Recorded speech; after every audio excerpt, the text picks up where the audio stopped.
మంత్రులు ఎమ్మెల్యేలు దగ్గరుండి దాడులు చేస్తుంటే ఏం చేయాలా? ఇప్పుడు ఎగ్జాంపుల్ ఒకటి వినిపిస్తా మీకు.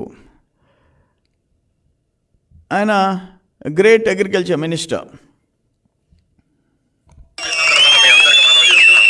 పాపం కొంతమంది తెలిసి తెలియక ఎగిరి పడుతున్నారు. 20 రోజుల తర్వాత మిమ్మల్ని దేవుడు కూడా కాపాడలేడనేటువంటి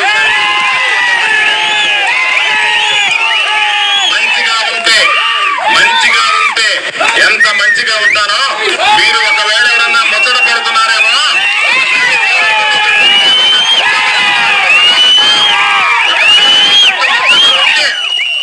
గోవర్ధన్ రెడ్డి శక్తి ఏ విధంగా ఉంటుందని ముచ్చట పడితే మీకు చూపించాలని మీరు అనుకుంటే తపన పడితే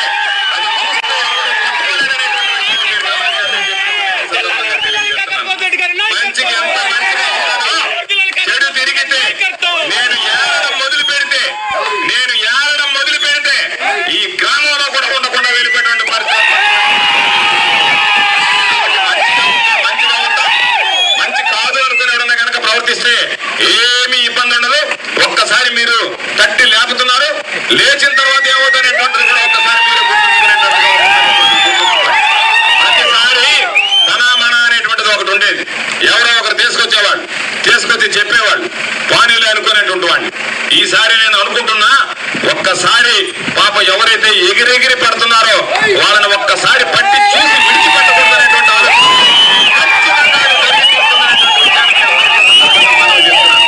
మీ అందరికీ నేను చెప్పేది, ఈరోజు ఈ ప్రాంతాలకు సంబంధించి సంబంధం లేనటువంటి వాడు రేపు ఇక్కడ ఉండేటువంటి వాడు ఒకడు బెంగళూరుకు పారిపోతాడు, ఇంకొకడు హైదరాబాద్కు పారిపోతాడు. మీరు కాబట్టి మిర్రి పడ్డం అనేటువంటిది పెద్ద పని కాదు నాయనా. కాస్త నేల విడిచి సాము చేయకుండా నేల మీద ఉండి సాము చేయడం అలవాటు చేసుకోండి. ఆయన ఇచ్చిన వార్నింగ్, 20 రోజుల తర్వాత తెలుగుదేశం వాళ్ళు ఎవరు స్థానికంగా ఉండలేరంట, బతకలేరంట. ఏంటిది? డెమోక్రసీ సచ్చిందా ఆంధ్రప్రదేశ్లో? ఏమనుకుంటున్నారు మీరు? అన్ఫార్చునేట్. ఈ విషయంలో నేనేమంటాను, రేపు మా గవర్నమెంట్ వస్తుంది, నో డౌట్. మినిమం 135 వస్తున్నాయి. మీ మాదిరిగా వై నాట్ 175 ఈ మేము చెప్పటంలే. మీకు కడపలో మీ పరిస్థితి ఏంటి? కడపలో కనుమరుగయ్యే పరిస్థితి వచ్చింది. నేనేం చెప్పాడు జగన్మోహన్ రెడ్డి, కడప సిటీలో మా అంజాద్ బాషా తప్పులుంటే మన్నించండి, నన్ను చూసి ఓటేయండి అని చెప్పుకోవాల్సి వచ్చింది ఒక డిప్యూటీ సీఎం కాన్స్టిట్యున్సీలో. మీ చెల్లెళ్ళు 2 చెల్లెళ్ళు, మీ తల్లి నీకు వ్యతిరేకంగా, మీ తల్లి ఆశీర్వదించింది నీకు వ్యతిరేకంగా, నీ పార్టీకి వ్యతిరేకంగా. ఇంకా అంతకంటే ఇంకేం కావాలా? కానీ కడపలో నీ సంగతి చూసుకో, మిగతా పడలే. కడప పార్లమెంట్లో మాకు మెజారిటీ సీట్లు వస్తున్నాయి. కడప పార్లమెంట్లో నెల్లూరు జిల్లాలో చెప్తుండా, ఉమ్మడి నెల్లూరు జిల్లాలో 10కి 10 వస్తున్నాయి. 10కి 10. ఎక్కడ మీరు గెలిచేది? మీరు దాడులు చేసేది 20 రోజుల తర్వాత మమ్మల్ని ధర్మేసేది ఇంపాసిబుల్. మేము అధికారంకి వస్తున్నాం, మేము వచ్చి మీ మీద దాడులు చేసేదానికి కాదు, రాష్ట్రాన్ని బతికించేదానికి, రాష్ట్రాన్ని గాడిలో పెట్టేదానికి, ఈ దుర్మార్గుల నుంచి కాపాడేదానికి. మేము కూడా 40 years నుంచి రాజకీయాలు చూస్తున్నాం. కాంగ్రెస్లో చూసాము, తెలుగుదేశం చూసాము. ఏంటి ఇది దుర్మార్గం? ఏంది మీకు? అసలు ఆ మనిషికి ఉండాల్సిన గుణాలు లేవా? నీకు ఇక్కడ హృదయం లేదా? మనుషుల్ని సస్తా ఉంటే నువ్వు హ్యాపీగా ప్యాలెస్లో కూర్చొని ఎంజాయ్ చేస్తున్నావా? మీరు చీఫ్ మినిస్టర్కి ఉండాల్సిన గుణాలు నీకున్నాయా?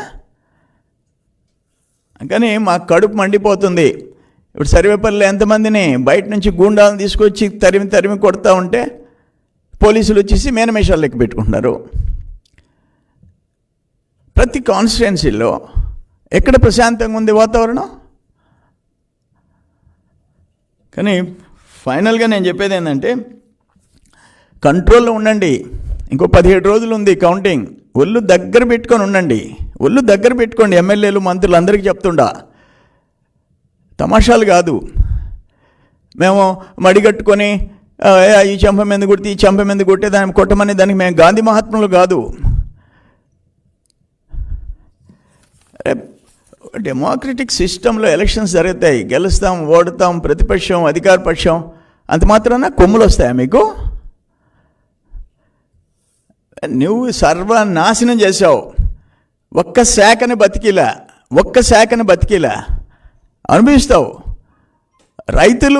రైతుల దగ్గర నుంచి, ఇరిగేషన్ సిస్టమ్ దగ్గర నుంచి, మైనింగ్ దగ్గర నుంచి ఏ శాఖ బతికిందో చెప్పు. రోడ్స్ అండ్ బిల్డింగ్స్ దగ్గర నుంచి. నీకు ఎందుకు వేయాలి ఓట్లు? ఎవరు వేయాలి ఓట్లు? కొన్ని జిల్లాల్లో ఎత్తుక్కోవాలి నువ్వు సీటు. నెల్లూరు లాంటి జిల్లాలో సీటు ఎత్తుక్కోవాలా. మంచి గుణపాఠం నీకు చెప్తున్నారు, అనుభవించి తీరుతారు. ఇది నేను చెప్పినట్టు అహంకారానికి ఆత్మగౌరవానికి మధ్య ఎన్నికలు జరుగుతున్నాయి. 5 ఏళ్ళు నొక్కి పెట్టావు. ఎలక్షన్ కోడ్ వచ్చిందాకా నీ సర్వేలు నీకు అనుకూలంగా వచ్చినాయి. ఎలక్షన్ కోడ్ వచ్చిన తర్వాత సర్వేలు, అసలైన సర్వేలు బయట వచ్చినాయి. నీ సాక్షి సర్వేలు కాదు, నీ TV9 సర్వేలు కాదు. ఒక రకంగా ఆంధ్రప్రదేశ్ ప్రజలు ఓటు వేసేదానికోసం వెయిట్ చేశారు. ఫస్ట్ ఫేజ్లో రాలేదని బాధపడ్డారు. ఇది మాత్రం నేను సీరియస్గా చెప్తుండా. ఇప్పటికైనా మంత్రులు, ఎమ్మెల్యేలు కంట్రోల్ కాండి, లేకపోతే అనుభవిస్తారు. డెఫినెట్గా అనుభవిస్తారు జూన్ 4 తర్వాత.